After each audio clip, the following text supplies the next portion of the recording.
Welcome, everyone, back to the Wizard of Radical Self Respect. My name's Jared Mello, the shepherd of Black Sheep as well. I noticed the last time I made a video about how narcissists are allergic to accountability, I didn't really go over much what the symptoms of an allergic reaction to accountability look like. And that's what I want to go over today. And this is certainly not limited to just narcissists. Anyone could do some of these behaviors as well. That's why you're going to see in the thumbnail, the word narcissist is not there because anyone who does these, it's a symptom of an allergic reaction to accountability. The first one is, say you try to bring up a problematic behavior or you mention something that they have done wrong. They will simply get angry or rage at you. This is just an intimidation tactic to deflect and to dismiss and to bully or intimidate you to not try to hold them accountable anymore. They want the subject to be closed, and they will do this to bully and intimidate you to shut up, basically. And this is one of the big ones I'll notice first with people, where even sometimes in coaching sessions, sometimes I'll experience this. But if you're talking to someone, maybe when I was doing political polling, for example, that's another good example of it. When I'm talking to someone, you could just sense that it's not okay to disagree on some things, and their tone will rise, they'll get really angry, and they'll get edgy, and you'll just know something's not quite right here with this. They're trying to deflect or to avoid, and they're trying to manipulate you. And this is what people that don't want to be held accountable, that's what they'll do. It's not a perfect analogy with the political polling, but it's close enough because it is saying and communicating the same thing. But when someone gets really upset and you notice, okay, it's not okay for me to tell the truth in this situation, because if I tell the truth about them, they're not going to like it. And when they don't like it, they're going to punish you.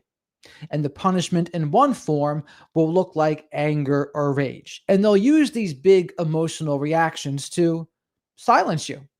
And unfortunately, this happens all of the time.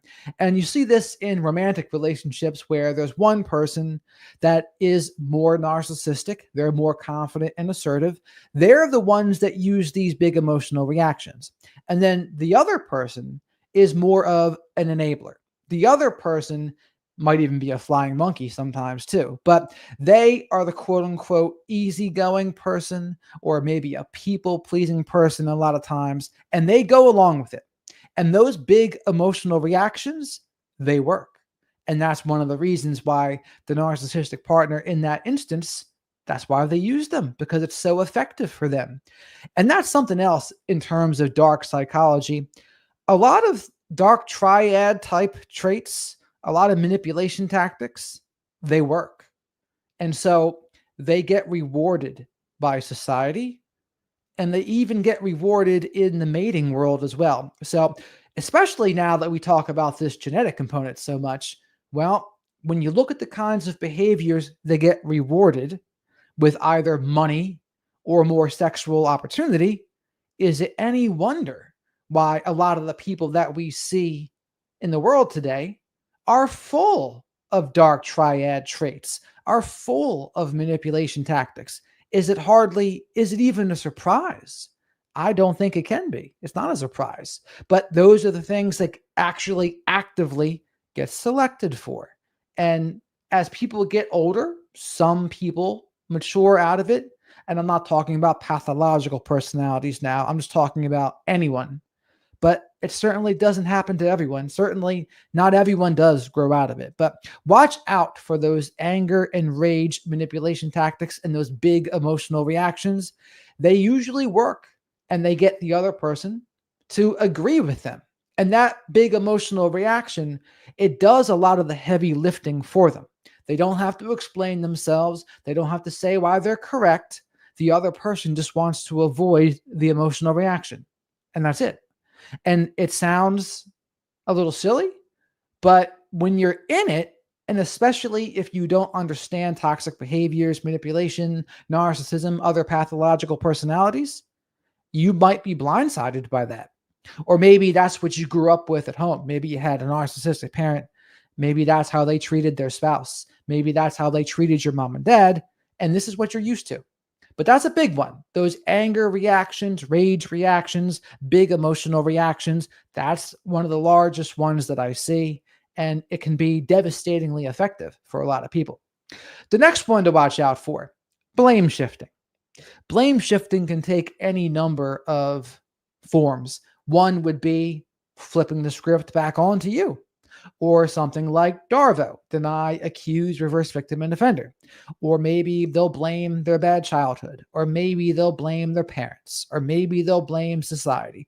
But the bottom line is they're going to blame everyone except for themselves.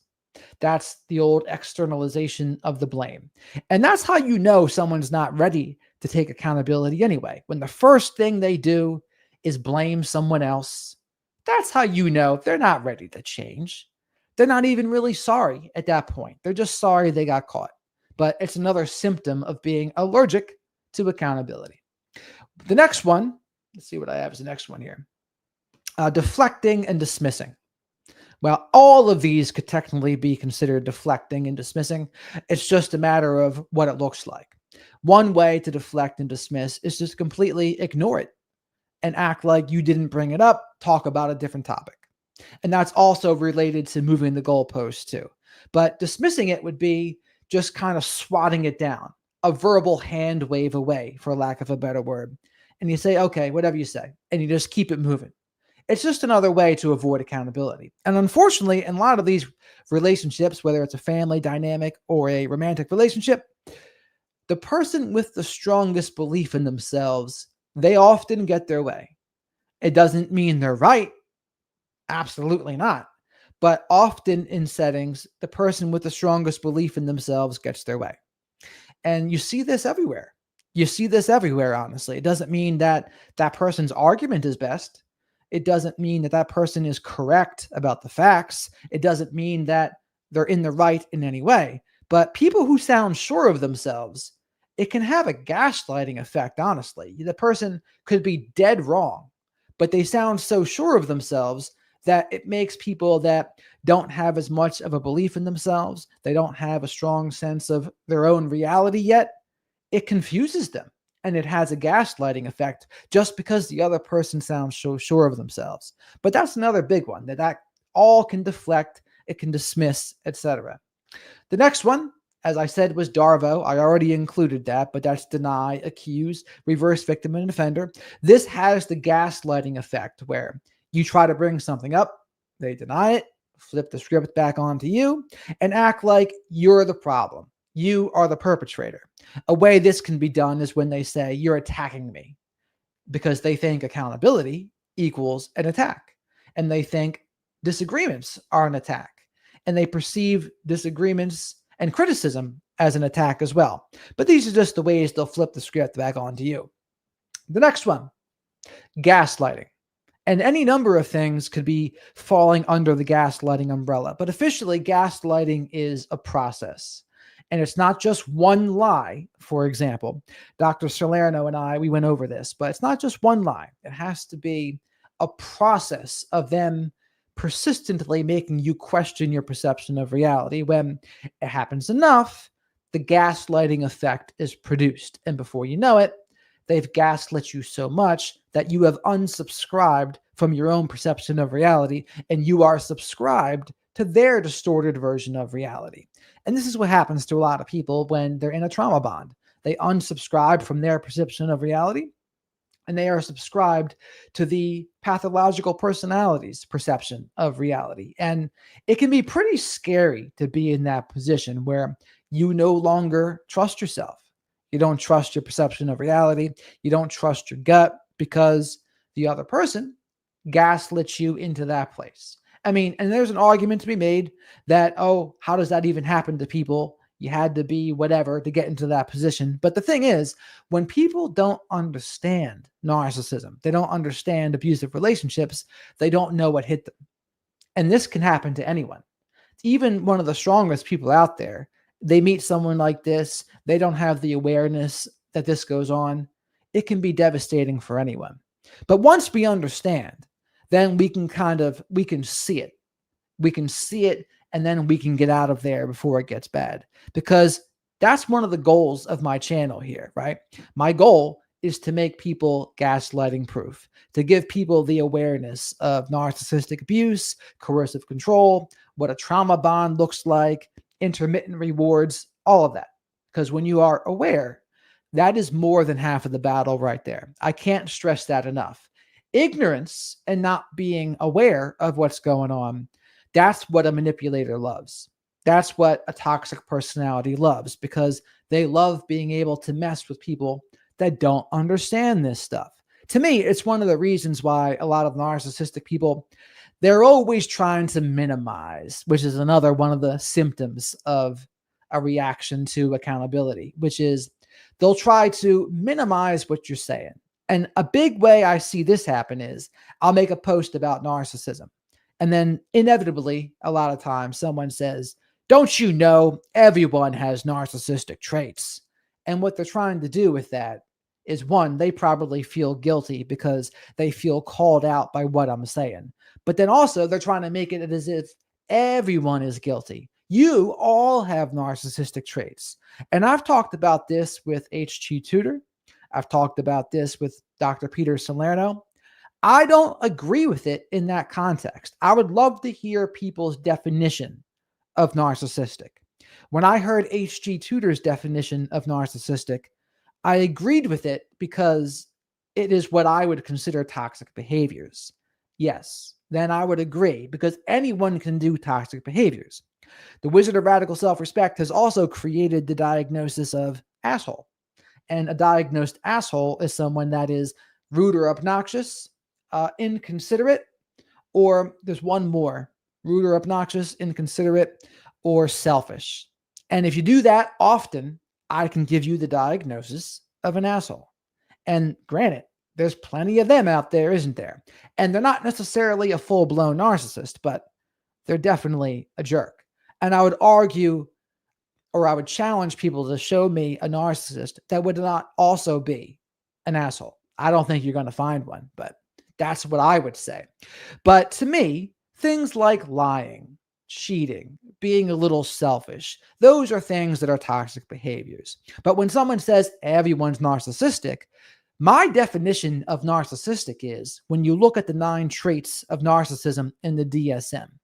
So to name a few of them off the top of my head: the feelings of grandiosity and superiority, impaired empathy, hypersensitivity to criticism and perceived criticism, entitlement, exploitation in their relationships, fantasies of power, brilliance, success, and ideal love.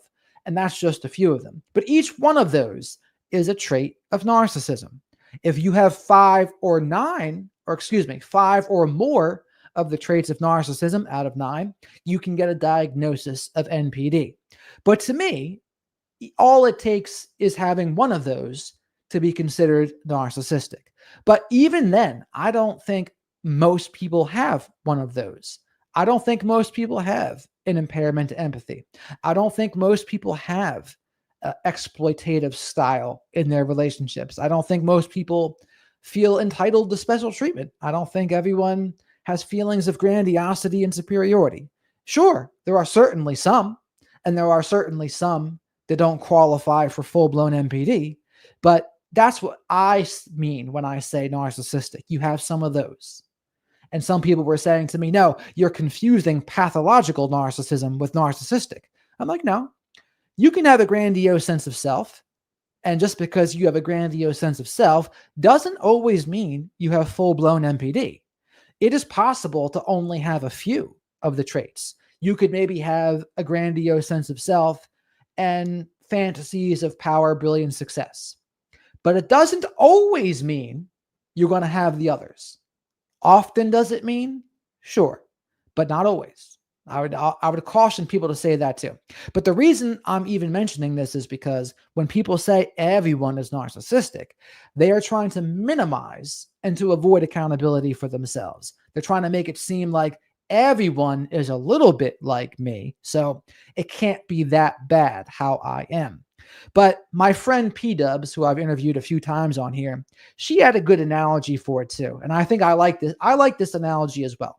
She calls it the Okay, everyone's narcissistic. Okay, we'll agree with that premise. It's like sickness, though. There's a common cold, and then there's stage 4 pancreatic cancer. They are both sicknesses, but to say they're even in the same league would be doing an injustice to stage 4 pancreatic cancer. So she was saying, yeah, narcissistic is one thing. And yeah, anyone can be in that definition a little bit, but it's not even close to someone who has full blown NPD. It's not even close to someone that has a pathological personality. That's why, to me, it's disingenuous to try to say everyone has narcissistic traits. No, it's just not even in the same league. I don't think it does the true pathological personalities. It doesn't do it any justice because it's so different. Someone who's truly a full blown narcissist is so different. It's just not, it shouldn't even be used in the same sentence. But watch out for those minimizations. And right next to those minimizations are the sharing of blame. That is similar to the externalization of blame, but not quite. Sharing the blame is when they'll say things like, where's your accountability? Where's your accountability for my mistake? And they're trying to make it so that you are also guilty. And the reason this happens is because they are hypersensitive to criticism and perceived criticism. Sometimes they're full of toxic shame, although, as Dr. George Simon said, not always. There are certainly some that are shameless. Don't forget that either. But the ones that have toxic shame, they're not going to like it. They are not going to like it when people call them out about anything. So, in order to get that uncomfortable feeling out, they're going to hot potato the accountability and try to pull other people down with them. Where's your accountability? You need to accept some of this as well. And an example of this would be the CEO, Andy Byron. He was thinking about suing Coldplay over what happened. And that's one of those things where, dude, just take the L. Take the L, man. Like, you got caught in the kiss cam. Yeah, it sucks, but take it to L. Don't try to pull them down with you and sue them just for doing normal crowd work that would happen at any concert or sporting event. Like, how absurd is that? They're trying to minimize and normalize their bad behaviors. Yes, that's exactly what they're doing. And once you see that, you'll be, how you doing, George? And once you see that, you're not going to be able to unsee it, because especially as a creator, you see all their tactics. Everyone's narcissistic. Narcissism's so rare. What are the other ones they use? Similar ones to those, but they're, or I'm sure you're not perfect. There's a lot of things they say that are very similar. People do not know of the deceit and cannot imagine the depravity. I agree. Unless someone's been there before, they're just not. They're not. And thankfully for them, maybe they haven't experienced it. But that's a problem, though, if it's a therapist that hasn't experienced it, because how is that person supposed to help you? If they haven't experienced this, I'm not going to say everything they say is wrong, but they're just not going to be able to do as well as someone who has gone through it. It's just night and day. Like someone who's had a narcissistic parent and then becomes more likely to have a narcissistic romantic partner. They go hand in hand. Like, so often, that's part of the story. You were with a narcissistic romantic partner. 9 times out of 10, you also had a narcissistic parent. 9 times out of 10. I said narcissistic too, not full-blown NPD. But that's often what it is, because that's what that person's used to. That was their initial trauma bond. And there's a part of attachment theory that says you're going to seek out partners that are most like the parent you craved love from the most. And I think there's some truth in that. That's something that CC and I went over. CC's the author of Show Up As Her. You can check out my first interview with her. It's pretty good. What do I have next? Guilt tripping. Guilt tripping is another thing they'll do. And there's other ways they'll do that. I think getting people to share the blame, that's kind of an example of guilt tripping as well. Or they'll play the victim to guilt trip a little bit. They'll act like they're just some poor, woeful victim, and you better not try to hold them accountable because they've just had such a hard life. They had such a bad childhood. Their parents treated them so poorly. Everyone's always been out to get them. And all of that's just a guilt trip. Or there'll be the passive aggressive guilt trip where they'll act like they'll throw a little passive aggressive jab.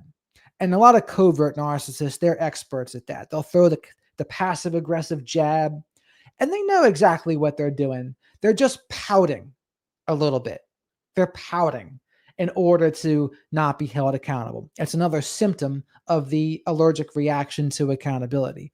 I dislike the guilt trips really most of all. I would much rather have someone be direct at least because as time has gone on, none of them are good, but there's something just not genuine about the covert ones. The covert ones that are passive aggressive, condescending, guilt tripping, that's just obnoxious to me. I hate that. I really don't like that. And that's why as time goes on, even if the ones are a little harsh when they're direct, there's something that it's a little more comfortable for me if I just see someone being direct. Even if they can be a jerk or harsh sometimes, I at least know where I stand with them. And that can be refreshing to me. And speaking of that, anyone who saw my face read of Eva Gabriel, she did comment on my face read on Facebook and she said, I nailed it. So any of you who doubted the wizard's face reading superpowers, I should show you all that. People live in a fantasy, a fake story of their lives, pretending, hard to say. Yes, they do. So a lot of people are heroes in their own mind. And narcissists, they are either the hero in their own mind or the victim in their own mind, or they can fluctuate between both. But whatever stories they tell, they'll be either the hero of that story or they're going to be the victim of the story. That's another thing that you'll pick up on as you get to know more about them. But yeah, the guilt tripping, not a fan of that at all. Next, lying. Now, lying is another one where there's many different versions of lies. There's straightforward lies, just outright lie. Then there's the trickier versions, lies of omission and half-truths. Lies of omission are things that you see on a lot of political news channels. They'll tell you parts of the story, but they leave out very important of the story that they know would influence how you see the whole thing. Very sneaky. Half-truths are another sneaky one too, because they'll stop short or they'll tell parts of it. Very similar to a lie of omission. But you see this a lot of times in a relationship with a narcissist. What they'll do is maybe they'll bait and provoke you and you'll finally have an emotional reaction. And then maybe they'll record your reaction or they'll screenshot your response. And then they'll show people around you your response. And they'll say, see, look at how crazy they are. Look what I have to deal with. Can you believe it? But they leave out the part of the story that was them baiting and provoking you. They leave out that very important part of the story because they're trying to manipulate how others see you. They're trying to control how others see you. So that's another one to watch out for there. But those lies, of course, narcissists will lie. Oh, were you cheating? Of course not.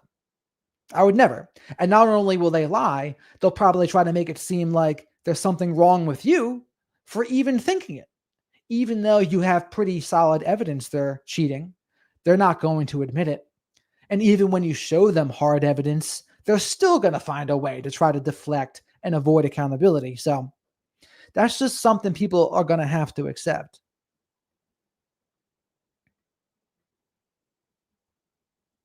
The sad part of the story is the envy in every moment, all day, being unsatisfied. You know, if someone was saying to me the other day, the difference between envy and jealousy, and knowing the difference, I have used them wrong before. Jealousy is when you're afraid to lose something you have. Envy is when you want something others have. And I think that's a good rule of thumb there. So most people in a romantic setting, right, you can be jealous because you're afraid to lose something. You're afraid to lose your partner. People envy other people's looks or wealth or status or fill in the blank. Yes, and that's exactly right. That was reactive abuse. And that's part of what they'll do to spread a smear campaign and groom the people around you to not believe you.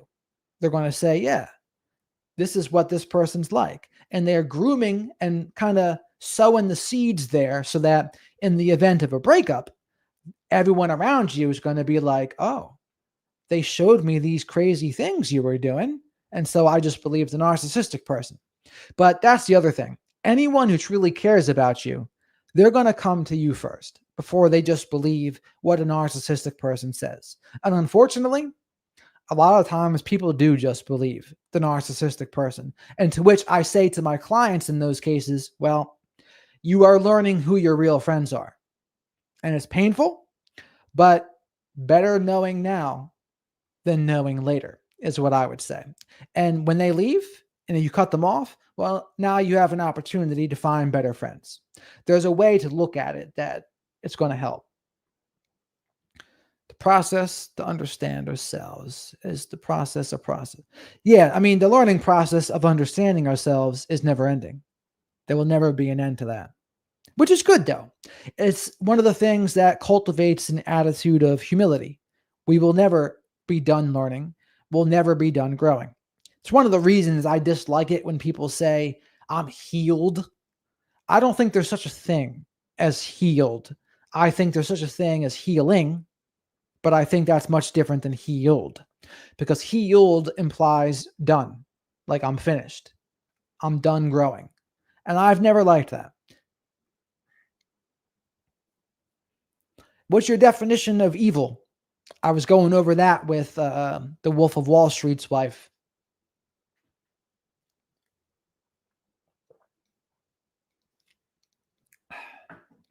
My definition of evil is when someone knowingly does something harmful, intentionally hurts someone regardless of the consequences and doesn't feel any guilt or remorse about it. To me, that would be evil. But Dr. Nadine, we were going over that. I put her on the spot and I asked her her definition of evil. And she wasn't, that's the definition we came up with. But next on the list, moving the goalposts, like I said, and that's similar to deflecting and dismissing. But basically what they'll do is they'll try to say, instead of being held accountable, they'll flip it to say something like, well, you didn't do this, well, you didn't do that, but what about when you did that? Or what about when this other person did that? They didn't get in trouble. Anything to move the goalposts and get you sidetracked with it, because unfortunately, this is one of the ways narcissistic people control the conversation. They move the goalposts, they sidetrack people, they don't answer everything that you ask. They only will answer select things, and they'll go on the offensive a lot of times. And this is why it's really important to stay focused. Stay focused on the task at hand. Don't jump through their hoops. Not jumping through their hoops is the antidote to when they try to move the goalpost like that. And it takes a lot of emotional discipline, right? I'm not going to pretend that that's easy, but that's an advantage if you have to spend time with them. This is something that you can learn to do. You are now being forced to learn how to deal with them. Maybe it's a co-parenting situation, maybe it's work, maybe it's family. But now, if you have the right attitude towards it, you have the opportunity, okay, I can learn how to deal with them now. And when you have that attitude, it's less likely to really bother you as much. It's less likely to really upset you or trigger you, etc.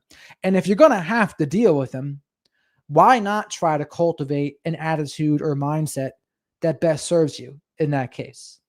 I don't really see the downside. And again, none of that is to say, well, it's all your fault what happened, or this is all a good thing. No, it's not a good thing. It's just you're trying to make the best of the cards you've been dealt.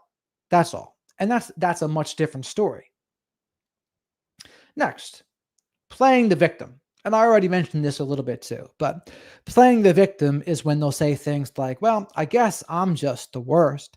I can't do anything right. I'm just a horrible boyfriend. I'm the worst person in the world, or I'm a horrible girlfriend. And what they're trying to do is manipulate you into feeling sorry for them. And when you're sorry for them, their hope is you're not going to hold them accountable anymore. This is why it's a manipulation tactic. I call it the Eeyore routine. If you're familiar with Winnie the Pooh, oh, here we go. I guess I'm just always the worst. I'm always wrong. I guess you're just perfect. And all of that is just a way. It's a childish thing to do. It's emotionally immature and it's playing the victim. And there is a difference between someone who is a genuine victim and then someone playing the victim. And this accountability topic is right the hinge point because someone can be victimized, absolutely.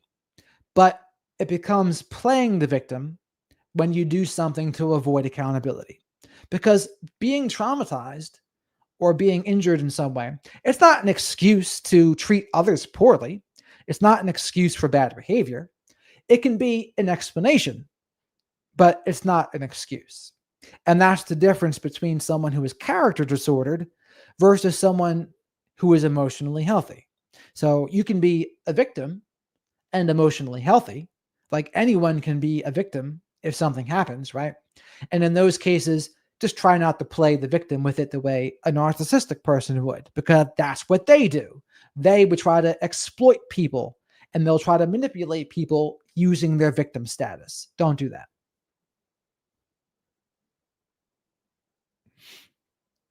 Why are children not taught of others' disharmony actions?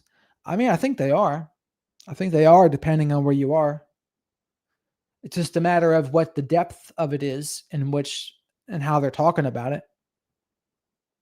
What would you like to see happen? That's a good question. Ask and you shall not receive. Yeah. Yes, that's exactly right. That reminds me of the woman who was saying on here before, in wine there is truth, in narcissists only projection. But that is the thing. Like they're not going to agree with your perception of reality. They're not going to validate your perception of reality. It just is. It is what it is. And for people that want to see them as a normal person, they really struggle with that. They really want them to just validate. Please just agree with my perception of reality, please. But they just don't. Or they enjoy getting under the other person's skin, baiting, provoking, belittling, and they don't understand, why are they doing this? Why are they being so difficult? Why aren't they collaborating? Why aren't they problem solving? And the thing is, they don't have the same goals. Their goals are different. Their goals are to win. Their goals are to come out on top. Their goal is control. Their goal is power. The goal is to avoid accountability. Those things cannot be forgotten. But Aesop's fables, I only know one Aesop fable. I really only know the tortoise and the hare. What are some of the others? I don't even know what they are. I could probably look them up.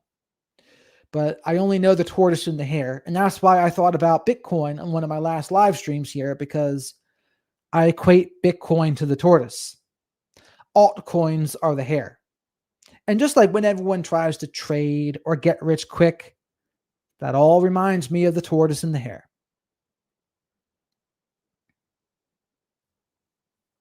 Punt. What does that mean? You can make up a Aesop fable? How does that work? Oh. And we're down to the last symptom here we're going to go over of how they avoid accountability. The last symptom of their allergic reaction, word salad. Word salad is when they say a whole lot of words, but say absolutely nothing. Oh, pun. I see. I see. Is that what it is? Every Aesop fable is about animals. So tortoise and hare is one. What's another one? I should do maybe a whole stream about it. But anyway, word salad is when they say a whole lot of words, but say absolutely nothing. They'll talk gibberish. They'll talk about subjects that are completely unrelated. They won't answer any questions. They'll just do whatever they want. They'll jump around. This is what politicians do a lot of times. When they get asked a question they don't want to answer, you're going to hear word salad. You're going to hear an answer that has nothing to do with the question being asked. The original definition of word salad is when schizophrenic people would use gibberish or unintelligible gibberish. That was described as word salad. But now word salad is also used in this space too to describe how narcissists will talk and avoid accountability, basically. People used to give me grief about this too. They would say, Jared, that's only supposed to be for schizophrenics. I'm like, dude, the definitions have morphed. It's not all going to be stagnant. Like, people use word salad in terms of politicians. Not everything's going to be in a strict clinical sense of the word. Dr. Romney uses the word salad, for example. So it's in the narcissistic abuse space lexicon. So people got to get used to it. And the simple morals are sometimes the best ones, because I forget who said it, but they said, if you can't, Einstein said, if you can't explain it to a 5-year-old, you don't know it well enough. And I think that's the brilliance of an Aesop fable.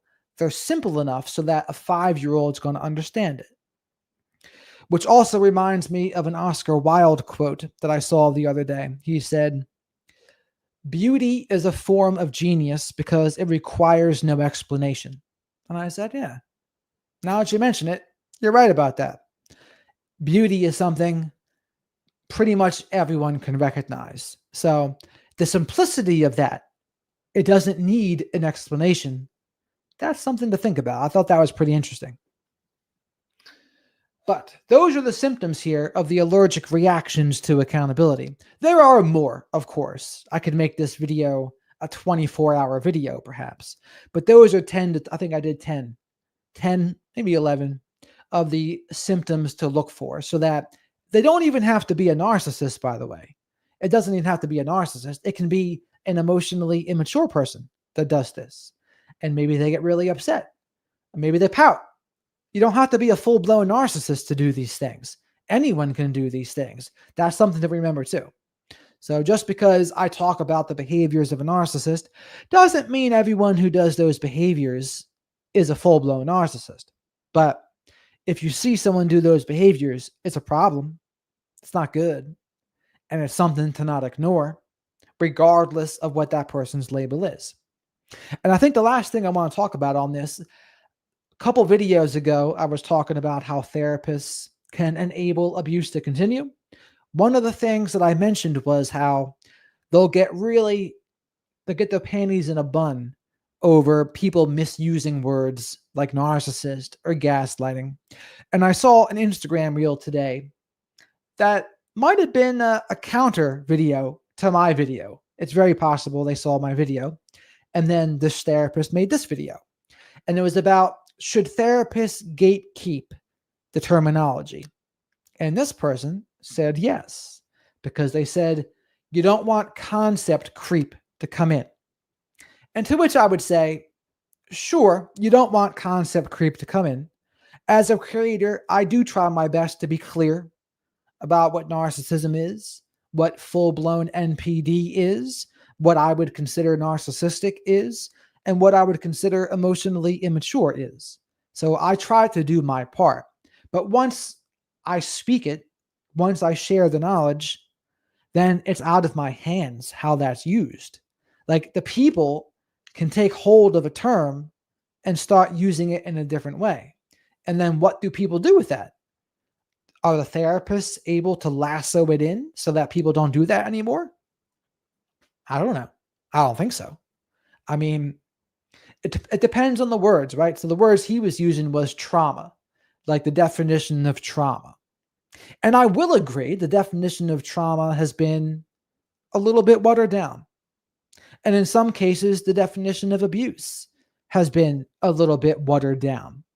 And like, if everything is abuse, yeah, that does kind of, it waters down the severe abuse experience, where a severe abuse experience is not quite the same as someone that has a much less severe experience, where it's a very catch-all word, and perhaps there should be more categories or breakdowns in it, perhaps. And the same with trauma, right? Trauma is the level of trauma used to be, oh, PTSD in war or an SA.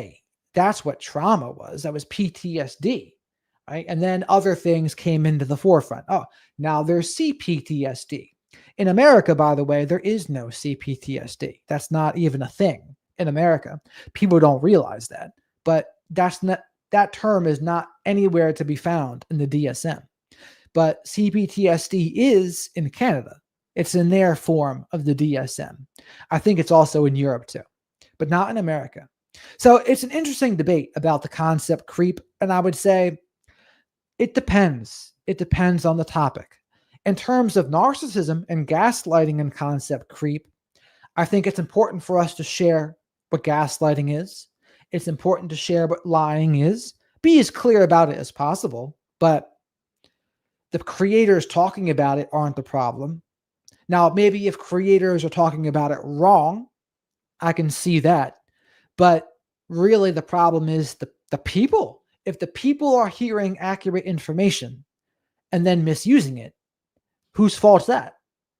I can't say you can blame the creator for that, as long as the creator was as clear as possible and try to share the parameters and say, hey, don't be accusing people of this willy-nilly. I do that. I tell people not to do that. The popularity of narcissism is trying to understand other people and their behavior, of stabbing your back while smiling in your face. Oscar Wilde said, a true friend will stab you in the front. I mean, there's a lot of people like that, right? There's Machiavellian people. There's people that, I think it's hard for people that aren't Machiavellian. They don't really want narcissistic supply, power, brilliance, whatever. It's hard for those people to realize the lengths that people will go to get those things. The people who want narcissistic supply, power, they're going to go to almost any lengths a lot of times. And that's what the regular people don't understand. They think, how can this person do this? How can they be so exploitative? How can they screw people over like that? And well, when you want what you want, and in their case, what they want is power, control, narcissistic supply. And when you want that more than anything, then empathy goes down to the wayside. And then you don't care who you exploit and you feel entitled to it anyway. Then it becomes pretty easy for them to do those things.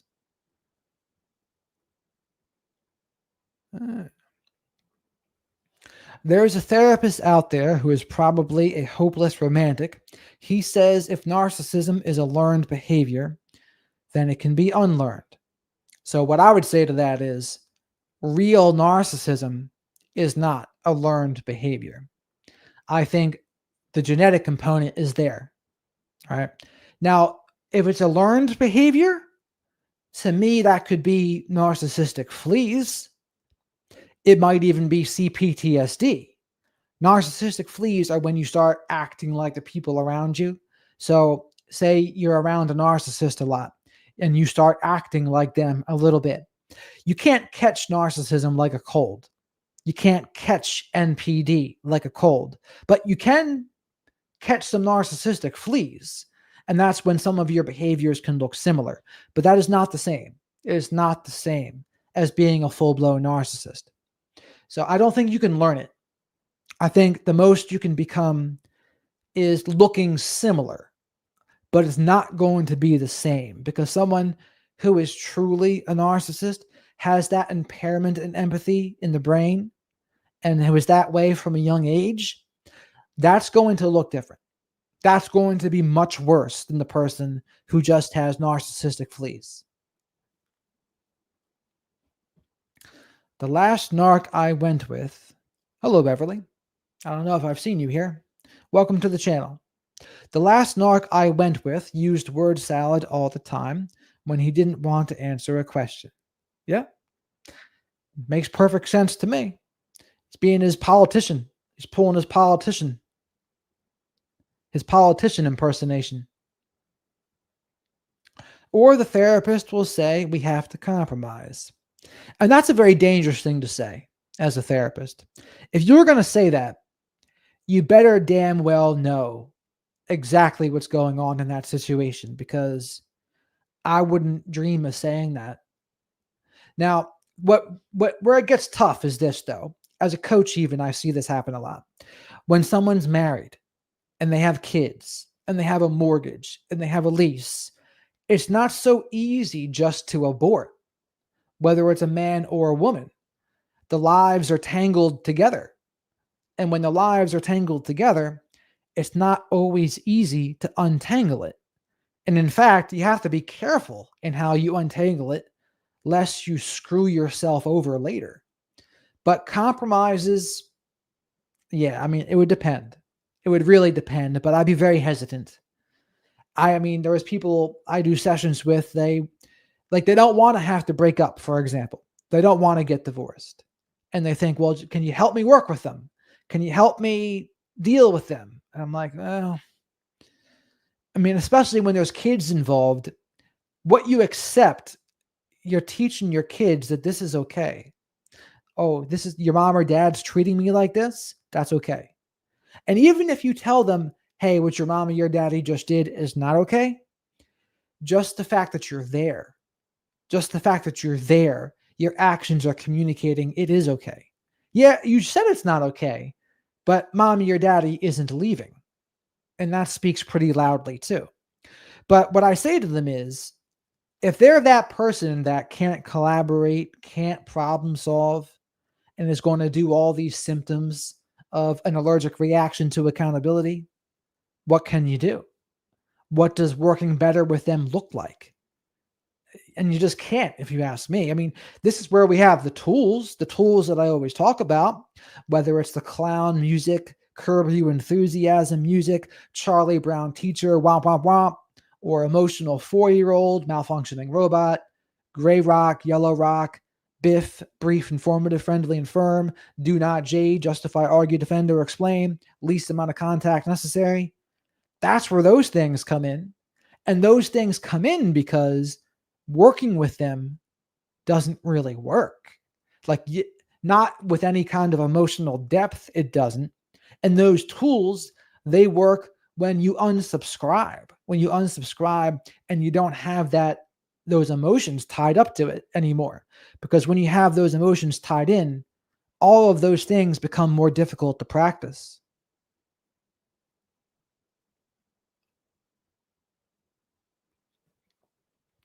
Adjust to the dishonest harmony, or not to the disharmony. Well, it's like the video I make about honest conflict versus dishonest harmony. Welcome, Max. Anyone who lacks the ability to admit to being wrong or lacks self reflection is a major red flag. There are some of the telltale signs you are dealing with a narc or someone narc adjacent. Amen. Anyone who gives these allergic reactions, absolutely correct. Narcissist or narcissist adjacent, doesn't really matter. It's still a problem. There is no EpiPen. There is no Benadryl. There is no antibiotics or whatever you want to call it. The best cure for us is no contact or least amount of contact possible. Then that's their favorite. Rules for thee, but not for me, of course. Or narcissistic parents a lot of times will say things unironically, such as, it's good to be the king, or it's good to be the queen, or I'm the ruler of the castle because I said so. Those just throwaway things, right? When they don't want to explain themselves. And it's possible they're just repeating what their parents told them. That's possible, but it doesn't make it right, right? Eventually, someone has to put their foot down and they have to become conscious of what they're doing. They can't just mindlessly repeat what they heard growing up. People have to try to break the cycle, be one of these cycle breakers. That's what a black sheep is really supposed to do, be a cycle breaker. And this is something I'm working on in my own life too, because I'm a black sheep, but I think one of the things is I don't always try to get people to see it my way. Like I let them do what they do. And there's an argument to be made for trying to get others to like really help and help them to grow. But my thoughts on that have always been, you can't. You can lead them to water, but you have to have someone who is willing. And it's a big difference when it's the family you have made yourself. If you get married and you have kids, I think that's a different situation than your family of birth and trying to fix them, because it's not really your responsibility to do that. You can try to like talk to some of them about some things, but if they're not open to it, that's the end. That's the end of that conversation. Nothing's going to happen. And some people beat themselves up and they beat their heads up against the wall. A lot of times I see women do that because women a lot of times can be more family oriented. I think men a lot of times it's for them creating a family, but women a lot of times they're more invested in their family of birth and that family. It's more of a collective. And so a lot of them I'll see, they'll really try to have relationships with their mother, relationships with their father, relationships with their sister.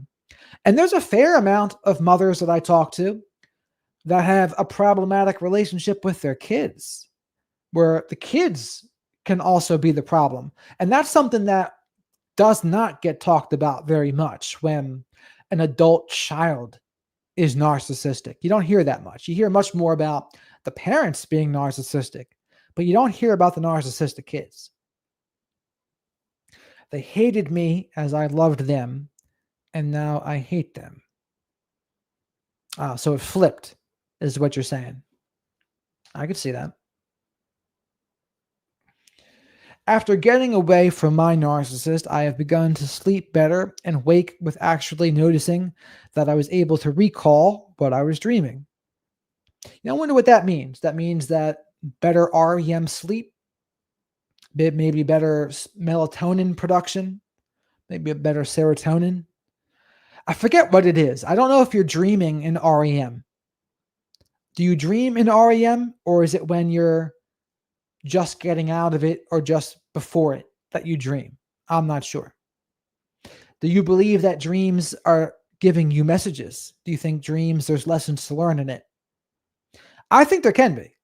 I don't know if there always is, but I definitely think, just the fact that we dream, period, is wild. Like we go into this sleep state 6 to 8 hours a night, every night, where we don't know how that process works and what happens when you dream. And here's the other wild part that always blows my mind. If you live 60 years and you sleep 8 hours a night, you've been asleep for 20 years of your life. And that's a good pitch for a mattress salesman, right? You spend 1/3 of your life asleep. So you want to make sure that 1/3 of your life is as comfortable as possible. So get a damn good mattress. REM is when you dream, just like the band. I wasn't sure if it was, right before or right after.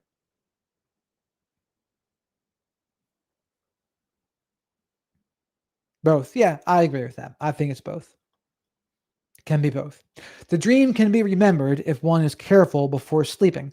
I know I come in patterns of being able to remember dreams. Sometimes I can, sometimes I can't. But if I focus on it, because sometimes I don't dream though either. I don't always dream, but sometimes I do. Dreams are for neurological repairs, among other things. Interesting. Is that like a psychological concept, or is that more of a spiritual concept, or maybe a Native American concept?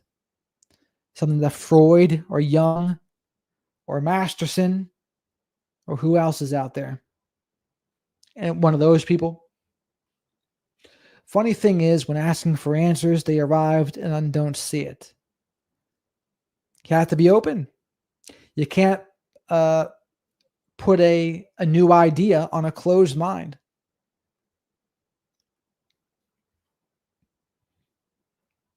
I could see that. I could see that.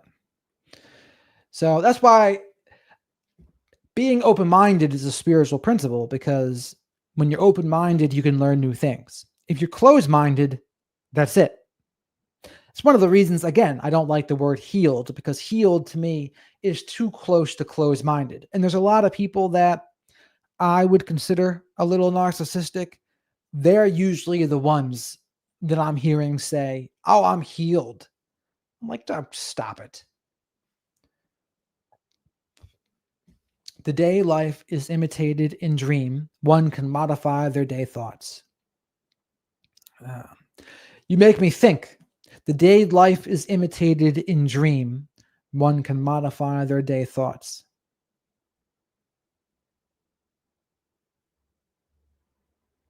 So it's like, does life imitate art, or does art imitate life, or a combination of both?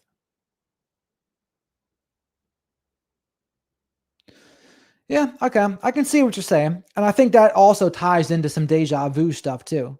I think that's where that comes from. Working things out in your subconscious state. I will say in my early 20s, I was having dreams that they pretty much changed my life because they were night terrors. And I was on prescription drugs at the time that a psychiatrist gave me. But there was something about it that was just like, it was messing with a part of my brain, I think. But I still remember these dreams. They're kind of demonic.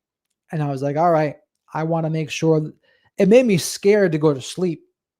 And until you can understand that fear, there's certain things that, like, I don't get scared very easily, but there's a couple things out there that could potentially do it. Things involving demons are one of them, because I do think they can be a thing.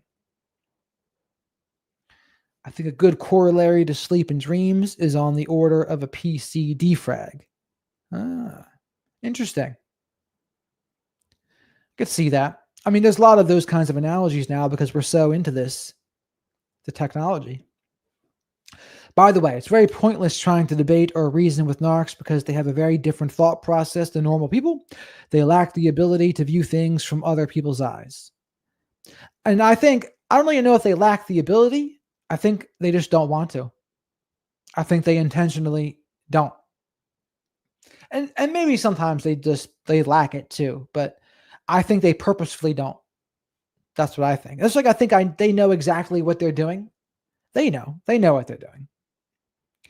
Fearful dreams are nightmares. Or as Beyonce would say, sweet dreams are beautiful nightmare. Ah,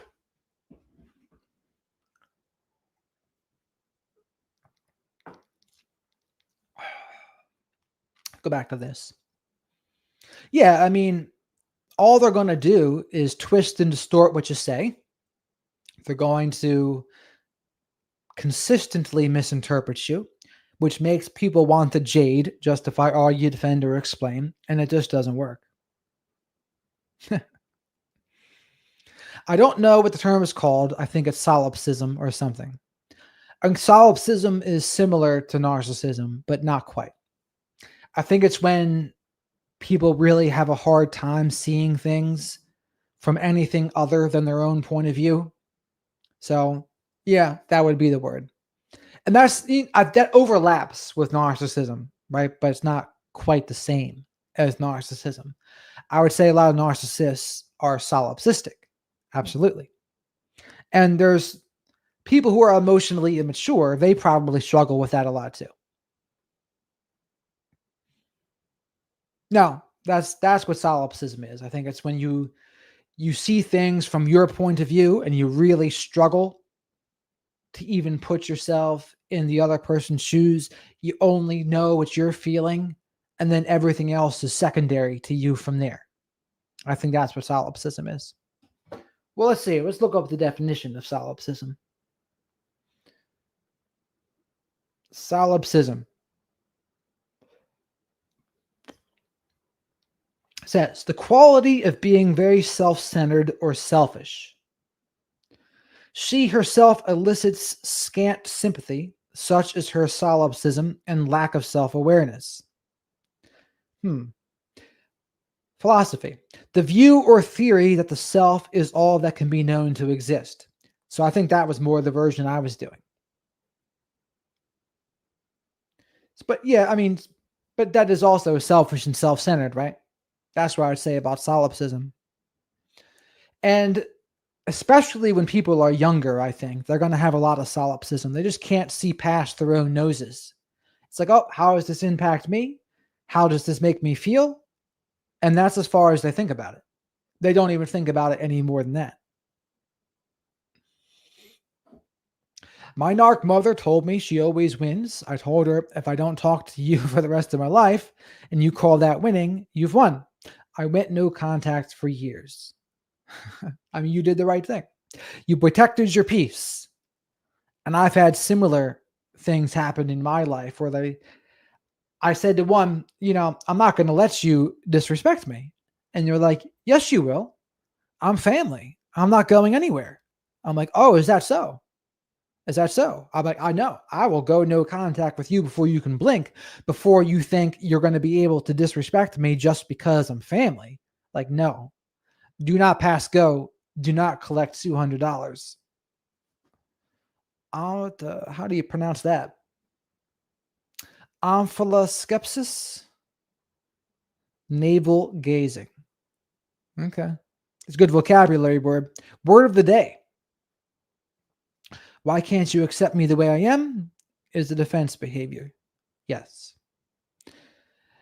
That's another weaponized term too, right? Not only why can't you, but you need to. You need to accept me how I am. That's how you're supposed to be in a relationship. And that's why the unconditional love gets weaponized a lot, because I don't really believe much in unconditional love. I think there's really only a couple settings where I think it could possibly apply. And one of them is your kids, where you'll try to unconditionally love your kids. But I mean, every monster you've ever known in the world has had a mom or dad. At least they were fathered by one or mothered by one. And what do you think those parents think of them? Some kids become pretty difficult to love. So unconditional love can be something to strive for. But in my own life, I don't really believe in it per se. I love, I try to do what I can and treat people well. But if someone treats me poorly enough, I'm not going to stick it out. And I'm not going to tell anyone else they should stick it out either. Yep. We got a PB Herman's Playhouse here. The Wizard of Radical Self-Respect Playhouse. Just curious. Are you aware of the depth of pain one experiences and see no way out of the confusion? What do you mean? Pain from what? Just living?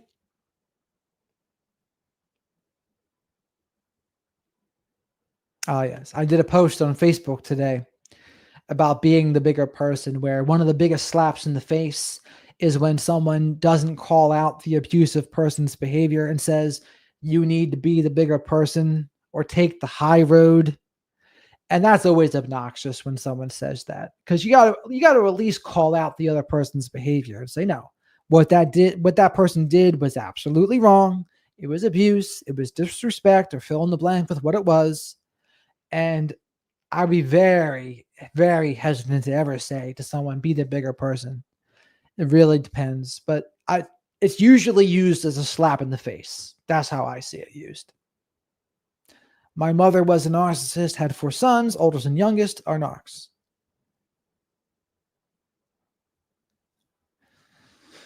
Four sons, oldest and youngest are narcs.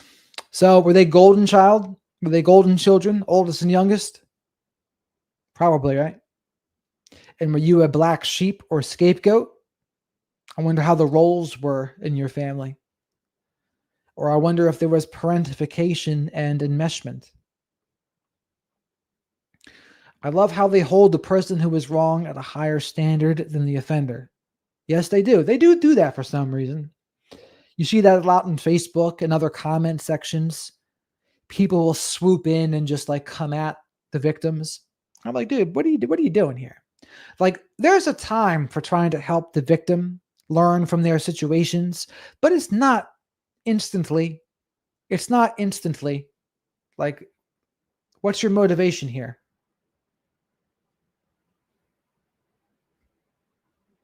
You were the golden child that became the black sheep. What did you do to get demoted? That's interesting to know. Yeah, I mean, a golden child is not always a narcissist, right?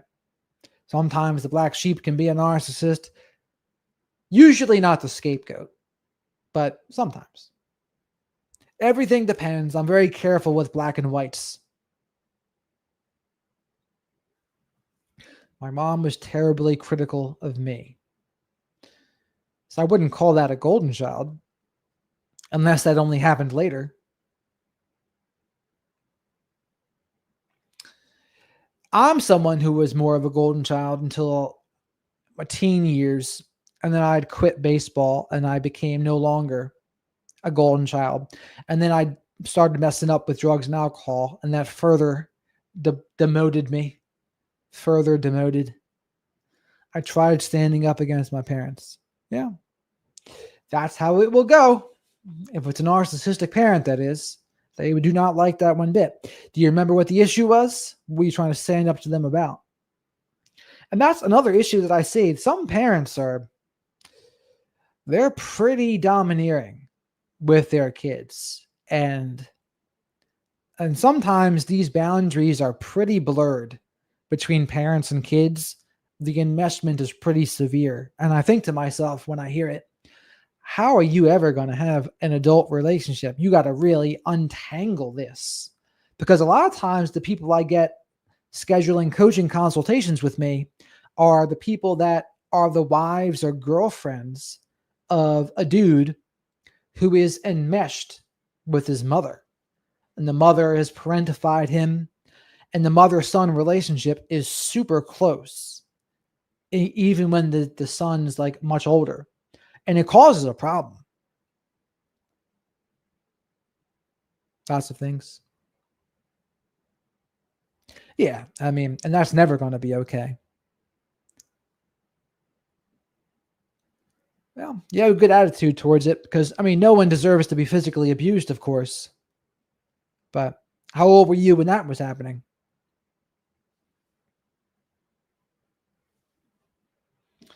Yes. I mean, that's the parentification. The parentification, emotional incest.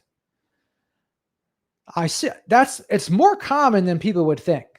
It's not a full blown, like fully, not just emotional, but there's a fair amount of the emotional variety out there.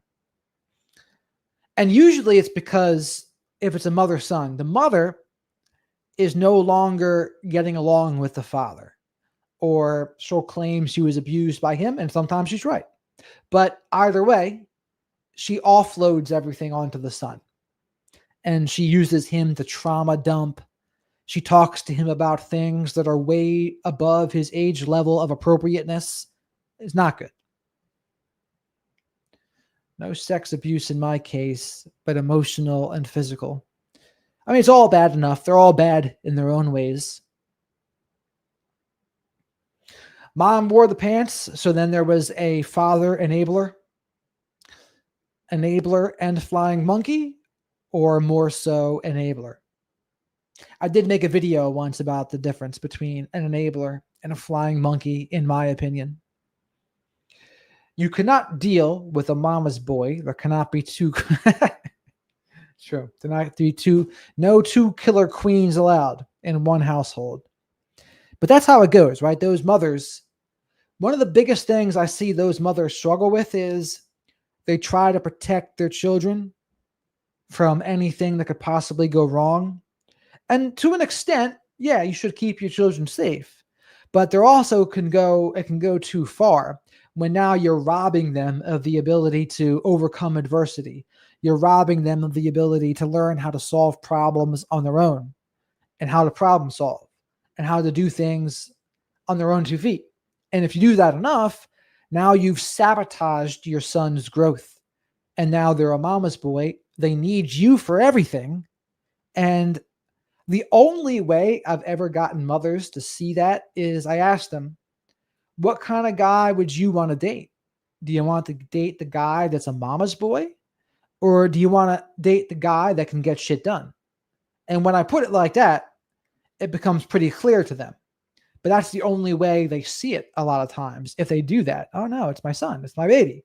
They see him as the 5-year-old that he was however long ago. But I would say to them, no, eventually that kid's got to grow up. And if you want him to become his own man, you got to stop doing everything for him. Like there was a Jordan Peterson quote I really appreciated, and he had said, "For the young and the old, you don't want to do anything for them that they can do for themselves. For the elderly, it's because you don't want to rob them of their last days of independence, and for the children, you don't want to rob them of their future independence." And I think that's a very wise lesson that a lot of people miss.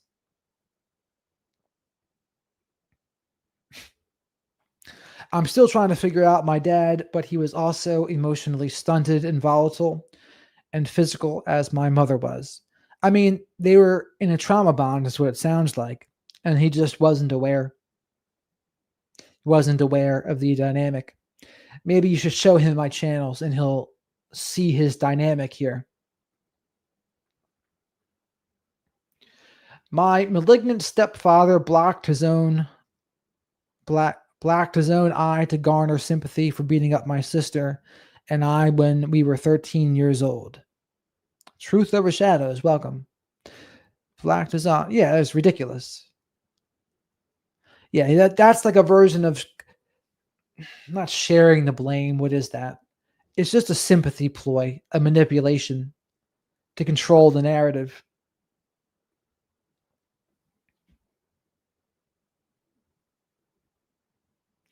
Because in the space here, that is plain language. So a flying monkey is someone who is on the narcissist team, subscribed to their distorted version of reality, and they help carry out their messaging and their smear campaigns, and they'll commit abuse by proxy. So they're people that it's from the term the Wizard of Oz, the flying monkeys of the Wicked Witch of the West. So those are people that the narcissist has around them, that are on their side, that do their dirty work. They're kind of like sidekicks. Correct. A mother has no place in her son's couple household. It should be a very limited space. It shouldn't be like a third member, right? But sometimes the women, they complain to me about they're competing with the guy's mother, and that's not what you want. I quit my job when my dad got his cancer diagnosis, and I was able to spend his last 17 months doing things with him he enjoyed. I mean, I think that's a good way to spend it. I think you won't have any regrets with that, regardless of how he treated you. I think you did what you thought was right. My mother is a covert narc and is still with him wearing a mask. Yeah, that's not too good. So it would seem that she's probably the one that's in charge of it, and the stepfather is, I guess, just in a trauma bond with her. 87. So that was a while ago now. 38 years. I never married, bought the house next door to my mom when dad died, and she began leaning on me around the year 2000. Yeah, that can happen. That's where boundaries come into play, boundaries and limits. But not all parents are going to be too tolerable of those, especially if they're used to getting their way. They just don't get it a lot of times. It's like there's a big disconnect, and it's unfortunate. Yes, that's another good way to put it. They are minions. So the flying monkeys in the Wizard of Oz, they're her minions. I was her full-time caregiver, and my mom was like my little girl when she died October of 2023. Yeah, it was sad. It's the circle of life. They go full circle, right? So you saw both. You saw both of them go out, huh?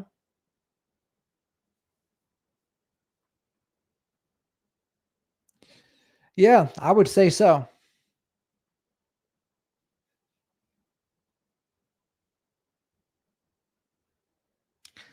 Ironically, that might have been one of the only ways that happens, right?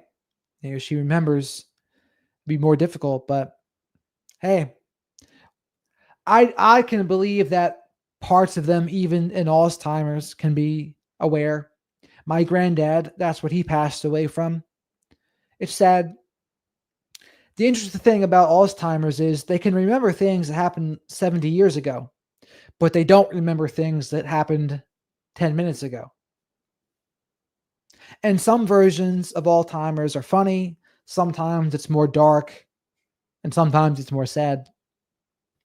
My mom was difficult though because it was so long and difficult. Yeah, I mean, it's a full-time job being a caregiver to someone, especially in late stage dementia. I mean, it's a lot. That's why the palliative care nurses, the hospice nurses, they're doing some powerful stuff. I think those people should be getting paid more. A lot of the jobs that we have, whether it's EMTs or those nurses, even teachers, underpaid, underpaid for how important they are to society. And that's the other thing about society too, is that how much someone gets paid is not relative that much to the value they provide. You can get paid things and you're not provided much value. For example, you play the bags of money game in crypto or the stock market. What value are you providing? Not much, but you're building and creating all of this wealth from no value, like a minimal value, I should say.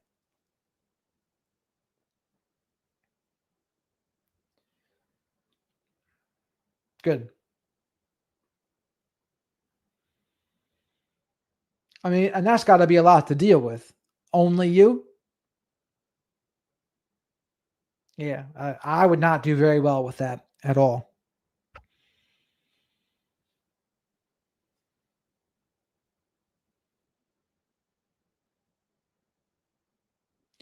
They should get paid more, especially dealing with a narcissist. Yes, I would agree with that. But there's a lot of things in society that just don't make much sense in terms of money. And there's various reasons for that, but it's tough. It's good. It's good that she was on your team. And it probably felt good to kind of bury the hatchet with her too, to clear the clear the table, so to speak. I think that's good.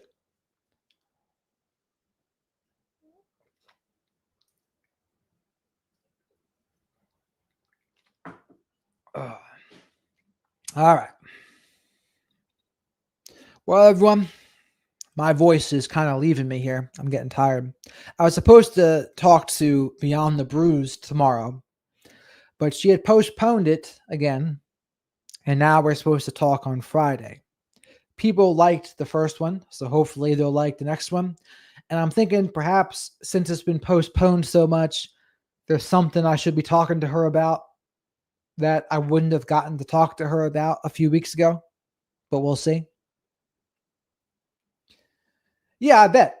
I mean, I think that's one of the ways to let go of resentment. It's one of the ways to, I'm not going to say forgive, but maybe you did do that. I'm not against people forgiving. I'm just against people trying to force others to forgive. I'm all for people doing what they think is right for themselves. And I think letting go of that resentment, provided, of course, they're not continuing to mistreat you all the time, to me, that would ruin it. And the people that I refuse to like let back into my life, that's why I refuse, because they refuse to change.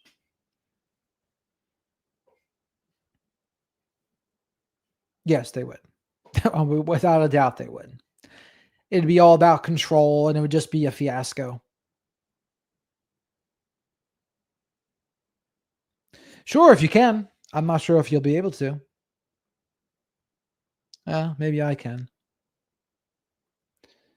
See if you can delete them, because I'm not even sure I can go back up.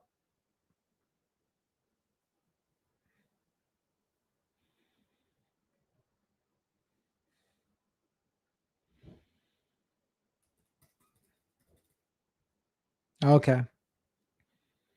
And so if I stop, then you wouldn't be able to, huh? I have to check my previous live streams to see if the live chat is still there. Yes. Yes, they could. Although I haven't really made any moderators, but perhaps I should ask for some volunteers for that at some point. As I do more of these streams, I I like going off the cuff with these and being able to talk more as opposed to just say a 10-minute video.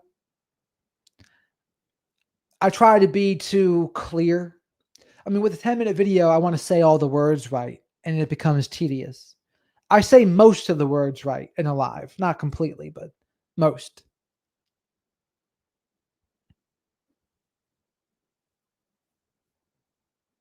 Yeah.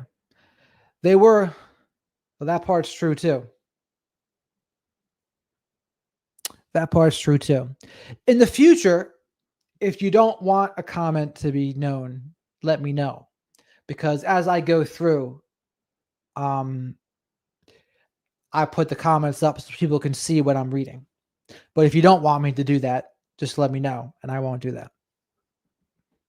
But as it is, it's a way to do Q&A. But also, I mean, these lives now, unless it miraculously goes viral, which I doubt, generally they're getting between like 150 to 300 views right now, which that isn't that good. Right, my interviews do better, my shorts do better. So, I mean, it's always possible one pops off, but usually not. Usually not the lives. I got to have people on here that, well, I don't know, maybe the more people that talk to me and do things, maybe more people will find them interesting. And I appreciate you commenting. Thank you. Thank you for the kind words. Wizards need to be wise, and try to do his best. Nice story. Sounds similar to mine today. Good. Like I said, I might be doing some more face reads, as Eva said. I don't know if any of you know Eva and Javier from Facebook and YouTube. They're pretty popular. And I'm not sure if it was him or her, but they said I was right about her face. Okay. So they're gone from the chat. It's just a matter of how long I put them on the screen for. But again, yeah, just in the future, let me know. So I won't do that.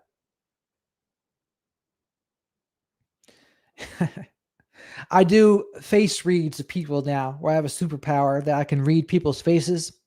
If you go to my shorts and you read or you look for one Eva Gabriel face read and her pictures in the corner, well, I tagged her in it in Facebook and they got millions of followers on Facebook and millions of followers on YouTube, maybe Instagram and TikTok too.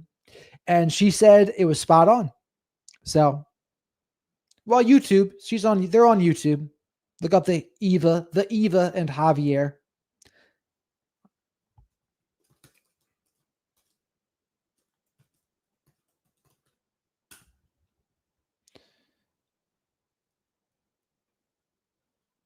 Okay, well, I feel like it's okay while we're in the chat, but I don't want things lingering around too much.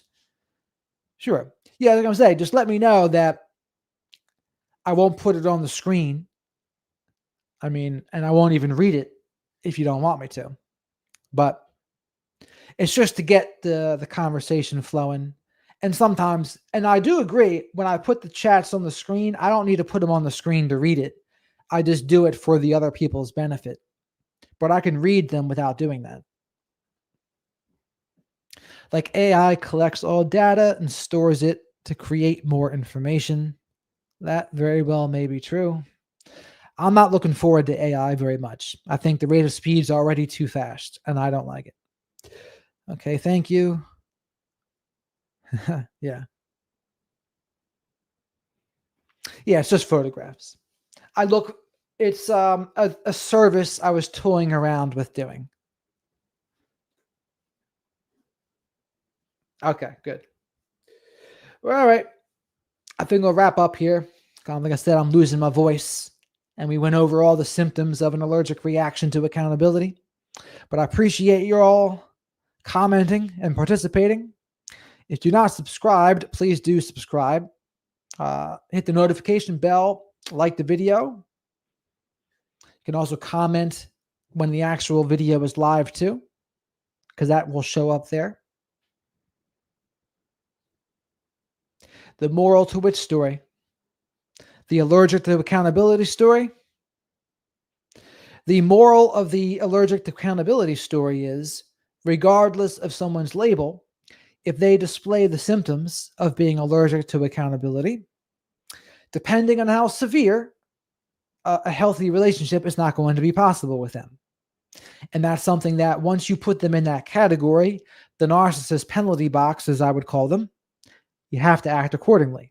I wouldn't even try. And this is where compatibility comes in. If you're compatible with somebody, something can work. And when you're compatible, you can have disagreements. You can kind of call each other out, and they're not going to lose their minds. They're not going to Darvo, gaslight, lie, move the goalposts, all that. No, they're just not going to. Moral, yeah. That's the moral of the live stream. Hello there, Phil. I didn't even know you were here. But yeah, the moral of the live stream is if they are allergic, you can't force them to take accountability. And the only way to do so would be to enforce consequences, because it's not like they're going to agree with you. If they display the symptoms of being allergic, it's not like they're going to say, yeah, you're right.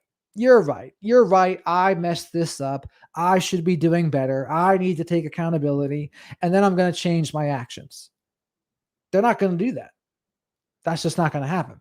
So when you know that they're not going to do that, then you have to act accordingly. Now, if they can do that, then I would say, then it doesn't sound like they're allergic to accountability anymore. They're doing that. And the trickiest is when it appears like they're taking accountability, but then they're really not. Because then what they're doing is they'll say the right things, but then their actions aren't congruent. But when that happens, you got to trust their actions more than their words. Bottom line. So depending on the severity though, but for the most part, but here's the other thing. We talk so much about accountability and problematic behaviors, but it's like, how often do you truly call out your friends? How often do you truly call out romantic partners and like go out of your way to have some sort of big accountability conversation? Chances are, if you're getting along with somebody, it doesn't even come up that much.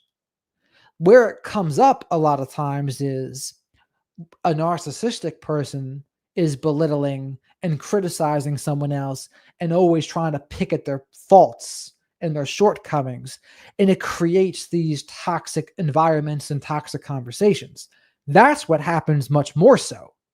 But when you're compatible with them, it doesn't come up that much.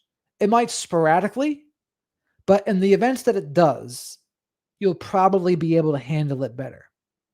Now, the other thing to watch out for, though, is too, you don't want to be stuffing things. If you are being bothered by things, you should keep it real too. You don't want to stuff and pretend that something's not bothering you when it is. That's a recipe for resentment.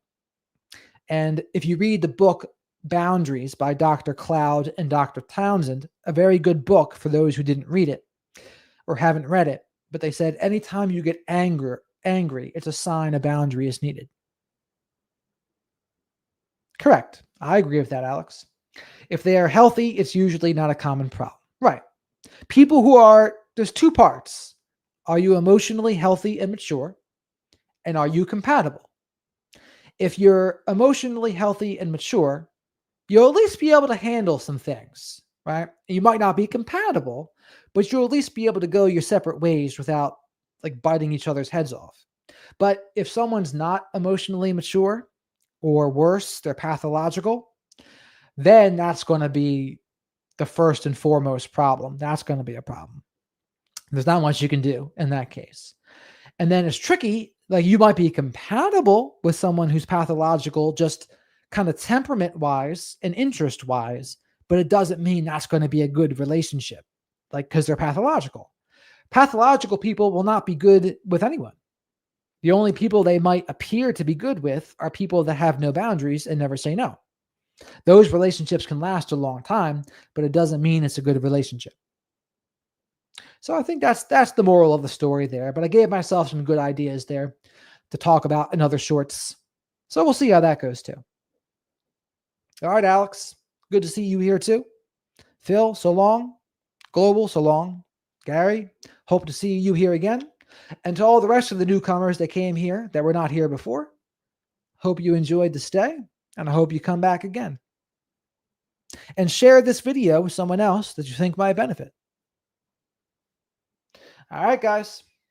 You have a good night. I'm Cinderella tonight because it's a little after midnight here. And over and out. Have a good one. So long, Alex. So long, Gary. Thank you, Phil.